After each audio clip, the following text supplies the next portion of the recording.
I went to my boss and said to him, I'm going to go do this crazy thing, and I'm going to start uh, this company selling books online. And this is something that I had already been talking to him about in a sort of more general context. But then he said, let's go on a walk. And we went on a 2-hour walk in Central Park in New York City.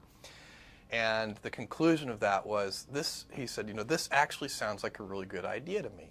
But it sounds like it would be a better idea for somebody who didn't already have a good job. And he convinced me to think about it for 48 hours before making a final decision. And so I went away and was trying to find the right framework in which to make that kind of big decision. And I'd already talked to my wife about this, and she was very supportive and said, look, you can count me in 100%. Whatever you want to do. It's true. She had married this kind of, fairly stable guy in a stable career path, and now he wanted to go do this crazy thing, but she was 100% supportive. So it really was a decision that I had to make for myself. And the framework I found, which made the decision incredibly easy, was what I called, which only a nerd would call, a regret minimization framework. So I wanted to project myself forward to age 80 and say, okay, now I'm looking back on my life. I want to have minimized the number of regrets I have.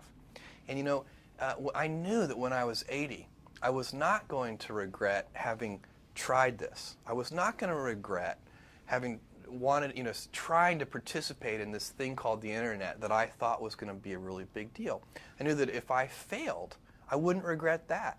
But I knew the one thing I might regret is not ever having tried. And I knew that that would haunt me every day. And so when I thought about it that way, it was an incredibly easy decision. And I think that's a very good, it's if you can project yourself out to age 80 and sort of think, what will I think at that time? It gets you away from some of the daily pieces of confusion.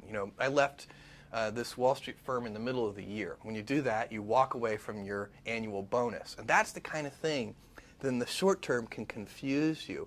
But if you think about the long term, then you can really make good life decisions that you won't regret later.